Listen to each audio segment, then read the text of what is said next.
Hello everyone. इससे पहले हम अपने इम्पोर्टेंट 200 क्वेश्चन कवर कर चुके हैं। ऐसे ही हमने हिंदी मीडियम के इंग्लिश मीडियम के सारे टाइप के क्वेश्चन करे हर यूनिट के, और जो बाकी बचे वो अब हम आने वाले टाइम में कंप्लीट कर देंगे सारे। तो आपने जो भी देखना है कोई भी यूनिट अपने बेस अपना जो पेपर 2 है वो अपना ज्योग्राफी है, तो आप उसकी देख सकते हैं। तो शुरू करते हैं। देखो, an experiment is perform to test the effect of sleep deprivation on rote memory. In this experiment the dependent variable is. देखो, दो चीजें हो गई, एक तो वो सोने को नाप रहा है और एक रटने को। इसमें डिपेंड कौन है? डिपेंड हो जाएगा कि वो कितना उससे रटा जा रहा है।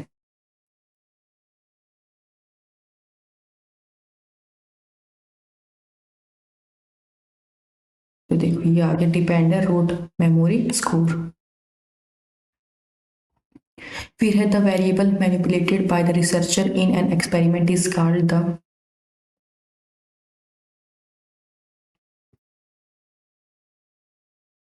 ये हो जाएगा इंडिपेंडेंट, जिसको हम चेंज कर सकते हैं ना, मैनिपुलेटेड वो हो गया अपना इंडिपेंडेंट।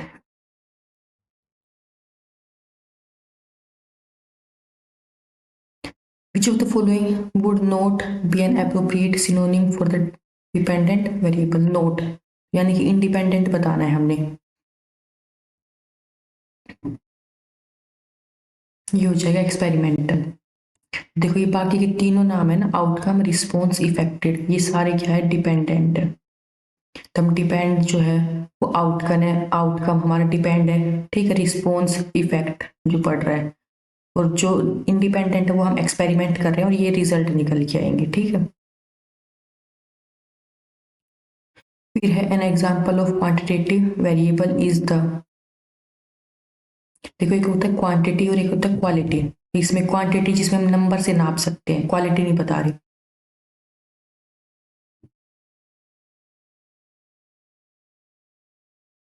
ये हो जाएगा time taken to complete a task.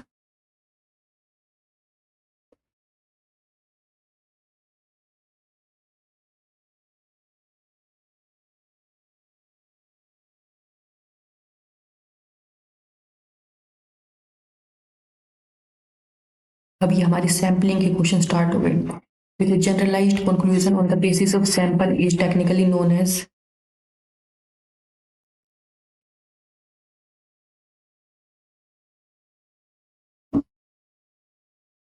तो ये हो जाएगा स्टैटिस्टिकल इन्फ्लुएंस, क्योंकि जनरलाइज्ड है ये, वो भी सैंपल के ऊपर बेस्ड है। फिर देखो, the process of selecting is subset of a population for a survey is known as. तो हम सबसेट सेलेक्ट कर रहे हैं, ये हो जाएगा sampling, D.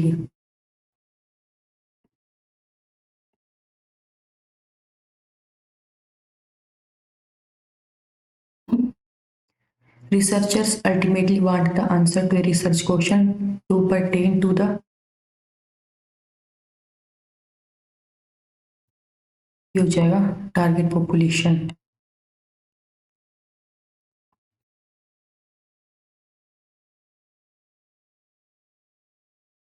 When a research problem is related to the heterogeneous population, the most suitable method। तो heterogeneous है, सब अलग अलग टाइप के लोग हैं वहां पे। तो इसमें हमने क्या होगा, हर टाइप के लोगों का सैंपल लेना पड़ेगा, थोड़ा थोड़ा सा उनको डिवाइड में करके, कि जितने टाइप है पॉसिबल उनको डिवाइड कर दो, फिर उन सब में से सैंपल ले लो। तो ये अपना हो जाएगा स्ट्रेटिफाइड सैम्पलिंग। देखो, इसमें हम स्ट्रेटा बना देते हैं, छोटे छोटे स्ट्रेटा में हमने डिवाइड करते हैं पूरी पॉपुलेशन को, और फिर हर स्ट्रेटा में से एक सैंपल हमने उठा लिया। फिर है investigator want to study the vocational aspirations of visually challenged children in a wide geographical area. He should select is sample by using. देखो, कैसे विजुअली चैलेंज चिल्ड्रन है और वाइड ज्योग्राफिकल एरिया है, तो वो कैसे सैंपल सेलेक्ट करेगा, और किसके लिए? वोकेशनल के लिए। सब टाइप के बच्चों को अलग अलग टाइप की वोकेशनल ट्रेनिंग दी जाएगी ना।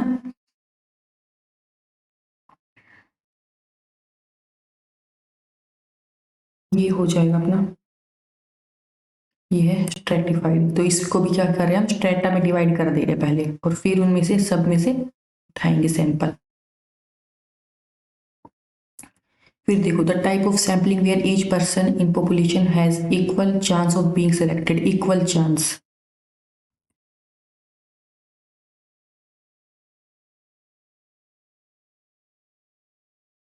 तो ये अपना प्रोबेबिलिटी में होता है कि सबको बराबर चांस मिलता है। फिर देखो here some people have greater chance of being elected then other member of the population, it is.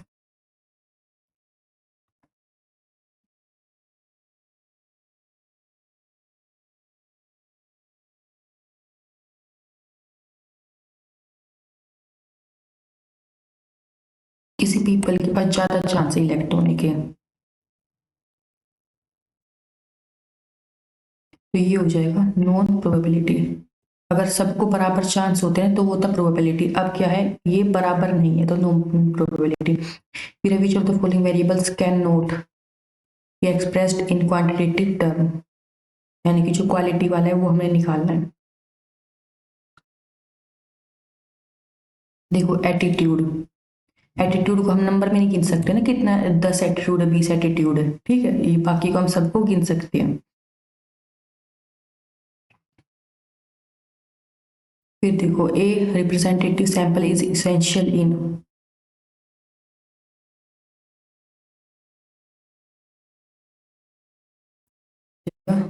Sample method की सर्वे के पहले क्या होता है, हम छोटा सा सैंपल करके देखते हैं और फिर पूरे एरिया का करते हैं। और कई बार तो सैंपल से ही काम चल जाता है, ये नहीं कि सबका ही सर्वे लेके आओ। फिर देखो which one is known as non probability, यानी कि जिसमें हमें अंतर देखने को मिलेगा।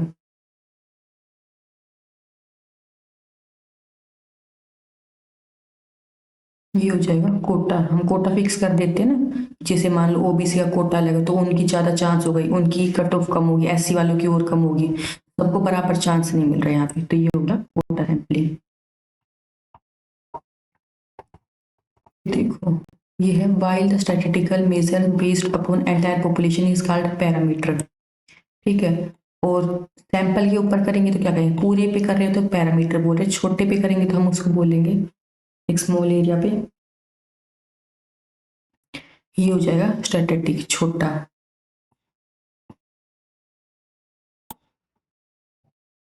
Researcher select a probability sample of 100 out of the total population, it is called। 100 में से उसने निकाले टोटल पॉपुलेशन में से, तो ये क्या हो गया, 100 निकाल लिए। ये होगा सिंपल रैंडम सैंपल है ये, ऐसे किसी में से भी 100 निकाल लिए उसने, क्यों कोई और इसमें नहीं लगाई हमने कि इतना होना चाहिए ये होना चाहिए, बस एकदम सिंपल है ये। Researcher divide the school student on the basis of gender and then using the random digital table he selects some of them from each group, this process is called। देखो पहले तो उन्होंने जेंडर के base पे divide कर दिए और फिर रैंडम डिजिट टेबल दे रहे हैं, तो अब हर ग्रुप में से, तो अब बताइए कौन सी प्रोसेस हो गई।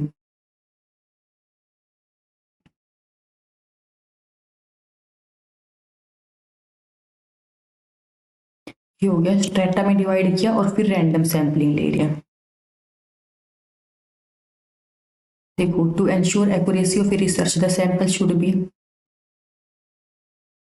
ये हो जाएगा representative of the population. Researcher can keep the sample size low if population is, sample size को हम कब कम रखेंगे, जब हमारी होमोजीनियस यानी कि सब लोग एक जैसे हैं, तो सैंपल ज्यादा करो कम करो कोई फर्क नहीं पड़ता, तो हम क्या करेंगे कम से कम रखेंगे, टाइम और मनी हमारा कम use. Which technique is generally followed when the population is finite, ये क्या कहते हैं फाइनाइट, ये भी कम है, इसका भी सेम मतलब निकला। इनफाइनाइट क्या होता है, बहुत सारी होती है, ये लिमिट में है, तो ये हो जाएगा सिस्टमेटिक सैम्पलिंग टेक्निक। फिर है cluster sampling is used when, cluster बना के फिर हम यूज कर रहे हैं।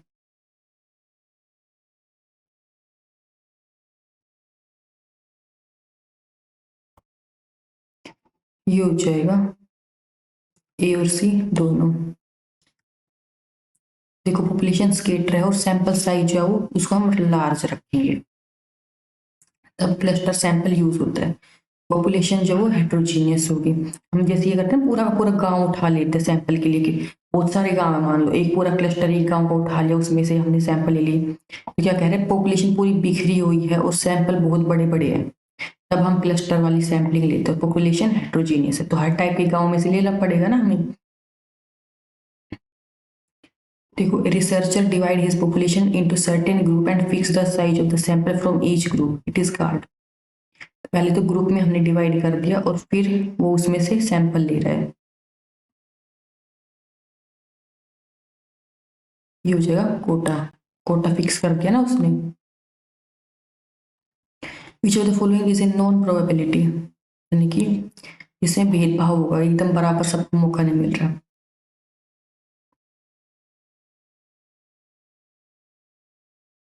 तो ये दोनों ए और सी, देखो कोटा तो हम पहले ही एक क्वेश्चन आया था भी कोटा होता है, और सी अपना पर्पस थी। इसमें भी क्या है पर्पस के अकॉर्डिंग हम उठा रहे लोगों को, या हमें जैसे एजुकेशनल से रिलेटेड हम सर्च करें तो सिर्फ टीचर स्टूडेंट को उठाएंगे, ये नहीं कि पूरे गांव में सबको ही हम ले लेंगे, तो पर्पस के according. If a researcher selected 5 schools at random and then interviewed each of the teacher in those 5 schools, इसको हम क्या बोलेंगे, सिर्फ 5 स्कूल को सेलेक्ट किया और फिर वहां के हर टीचर को उसने इंटरव्यू किया है, ये हो जाएगा क्लस्टर बनाए पहले तो देखो उसने क्लस्टर रैंडम सैम्पलिंग। तो हमने अभी जैसे गांव वाला एग्जांपल लिया था ना, वो पूरे पूरे गांव उठा, तो यहाँ पे इसने पूरे पूरे स्कूल उठा लिया है। Which of the following terms best describe data that were originally collected at an earlier time by different person for different purpose?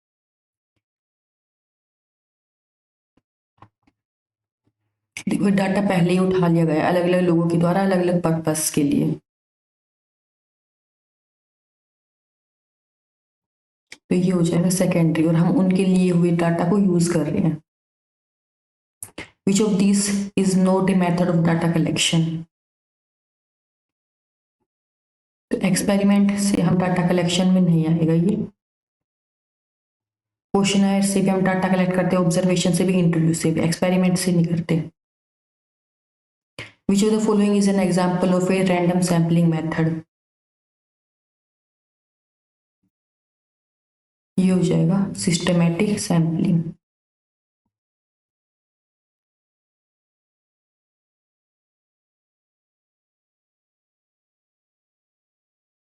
Which of the following is not an example of a random sampling? Random का नहीं है जो, systematic, क्योंकि इसमें हम system में करें, ऐसे रैंडम मतलब होता है कहीं से कुछ भी करो, ऐसे भी इजी आ रहा है देखो, इसमें भी रैंडम यूज हो रहा है, इसमें भी रैंडम यूज हो रहा है। जो the following is an example of a random sampling method, तो ये भी उसका एग्जांपल पूछ रहा है, ये हो जाएगा 2 स्टेज रैंडम मेथड। देखो which of the following is an example of a non random sampling method, ये हो जाएगा कन्वीनियंस सैम्पलिंग।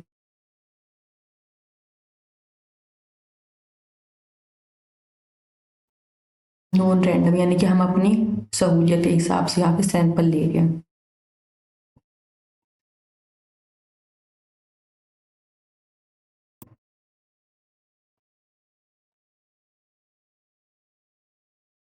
देखो the purpose of stratified random sampling is to make certain that every member of the population has an equal chance of being selected। तो stratified हमने बताया, stratified यानी कि पहले हम स्ट्रेटा बनाएंगे और फिर रैंडम करेंगे। हमने स्कूल वाला और गांव वाला एग्जांपल देख लिया ना, वो याद रखना हमेशा। ये हो जाएगा for proportionate representation from different categories. The correlation coefficient is best characterized as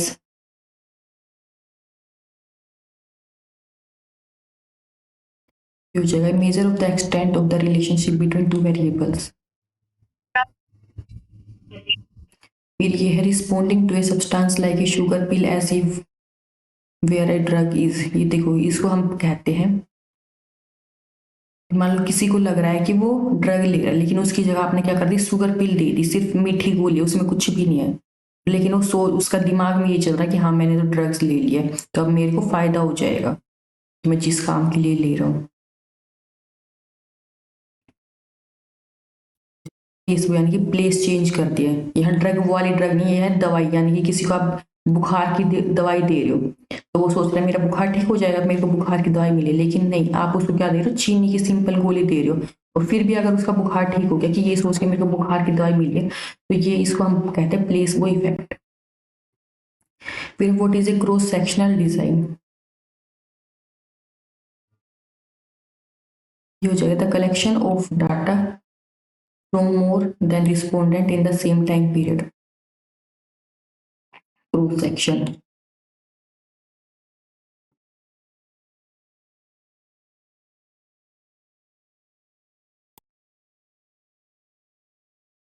हमारे रिसर्च इथिक्स के क्वेश्चन आ गए और मिसलेनियस।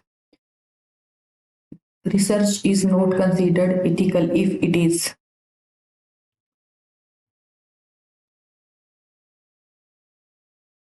नोट बताना है, तो पर्टिकुलर पॉइंट प्रूव करे, ये बात सही है, does not ensure privacy and autonomy of the respondent, तो ये गलत बात है, नोट की वजह से गलत हुई, क्योंकि हमें प्राइवेसी भी एंश्योर करनी पड़ती है, और नोट इन्वेस्टिगेट डाटा साइंटिफिकली,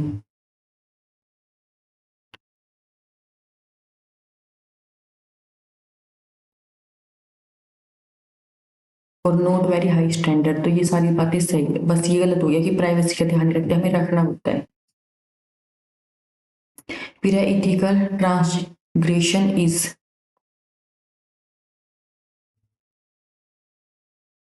ये हो जाएगा define ethical principles, ethical transgression में।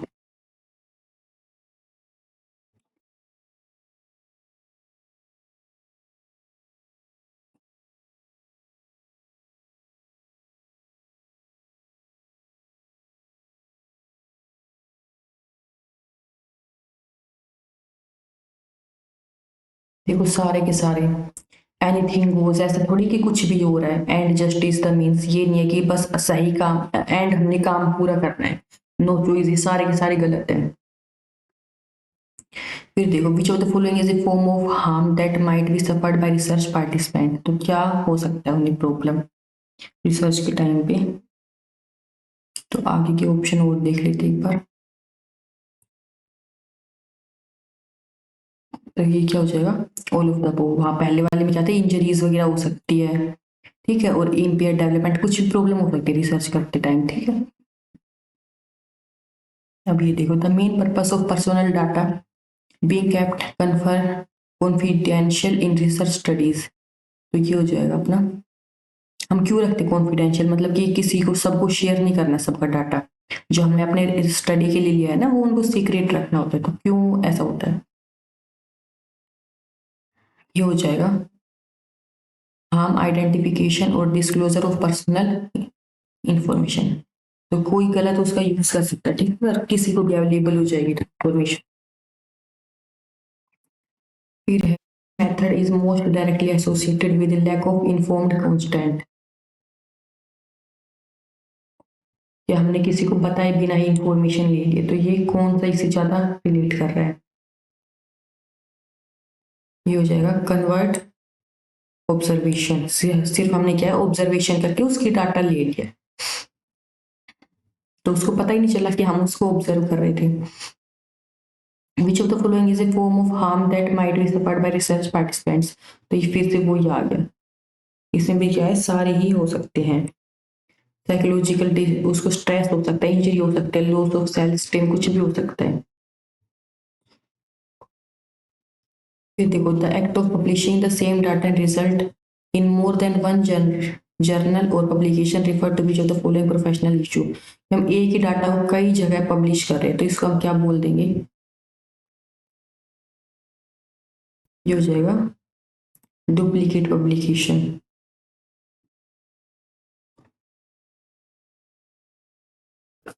फिर देखो why is it important that personal data about research participant be kept within secure confidential records, ये पहले भी आया था। ये हो जाएगा to observe principle of research ethics, कि हमारे रिसर्च के कुछ इथिक्स होते हैं, उसका ध्यान रखने के लिए। तो the importance of measurement in quantitative research is that, तो इसके क्या फायदे होंगे हमें,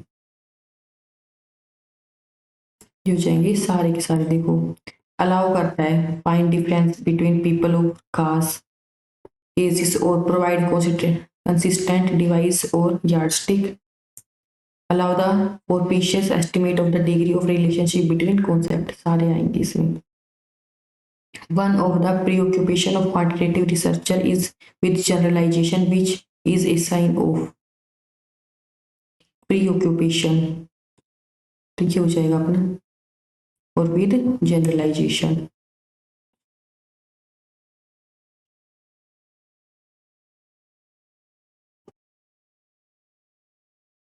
ये हो जाएगा एक्सटर्नल वैलिडिटी। हम देखो इसको जनरलाइजेशन करें कि सब पे लागू कर रहे हैं, जो हमने रिसर्च का आइडिया था उसके बाहर पे, तो ये क्या हो गया एक्सटर्नल। फिर पॉपुलेशन जनरलाइजेशन जो है उसका ये मतलब क्या होता है,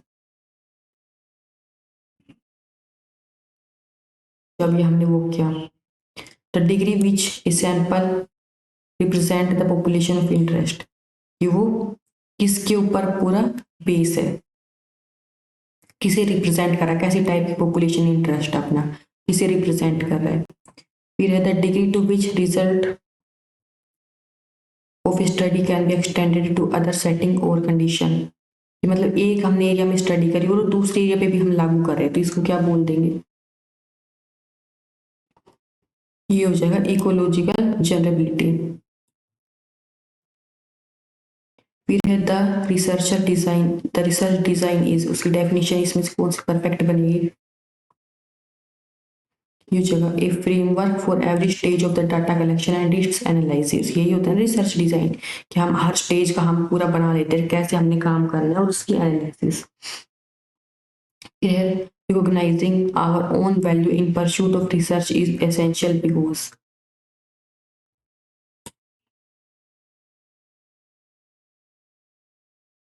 तो इसका ऑप्शन हो जाएगा it allow us to be honest with ourselves about what may influence our research, कि हम खुद से ईमानदार रह के काम करें अपनी रिसर्च में। As the value of one variable is increasing, the value of second variable also increasing, तो देखो एक बढ़ाने से दूसरी चीज भी बढ़ रही है, तो ये हो जाएगा पॉजिटिव। फिर which form of reasoning is the process of drawing a specific conclusion from a set of premises,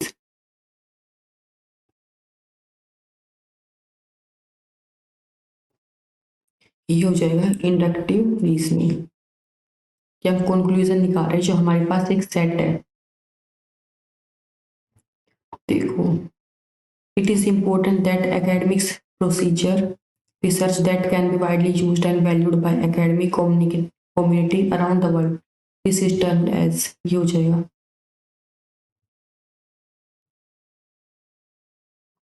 citation impact, ये एकेडमिक के ऊपर ये हो रहा है ना, रिसर्च पे डिपेंड, जो बहुत ज़्यादा यूज होती है। ये हम कई टाइप भी देख चुके हैं कि किस टाइप में हम लिखते हैं, ये होता है ना सोशल साइंस वाले रिसर्च हम अलग स्टाइल में लिखेंगे, हर टाइप के हम अलग स्टाइल में लिखते हैं। ये देखो, the problem of researcher seeing only what they except to see is called, मतलब जो देखना चाहता है ना वो वही देख रहा है बस, तो इसको हम बोल देंगे रिसर्चर बायस, वो बायस है, जैसी उसकी थिंकिंग हो उसके अकॉर्डिंग ही काम कर रहे हैं। फिर which of the following is most appropriate to impart training for SPSS, a software package used for statistical analysis,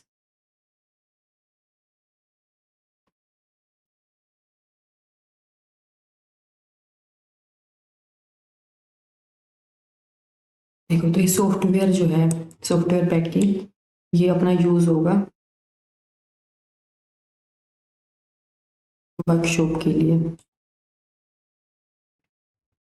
फिर which of the following is essentially an academic meeting, ये हो जाएगा कॉलोनियम। या in which of the following it is required to cite source in a bibliography at the end. तो bibliography के end में हम क्या लिखते हैं, ये हो जाएगा वो लिखिए, ये जो अभी ऊपर आया था। फिर है which of the following is most likely to make use of the internet.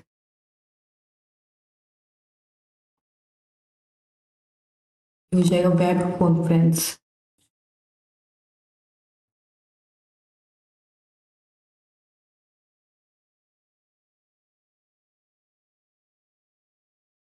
Use of internet web conference. Which of the following is published in a general. Journal में ये यूज होता है, दोनों आर्टिकल और पेपर दोनों ही publish होते हैं journal में।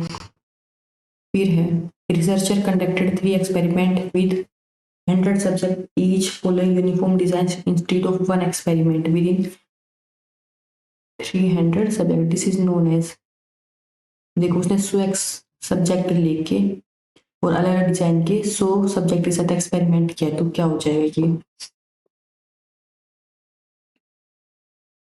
हो जाएगा वैलिडेशन।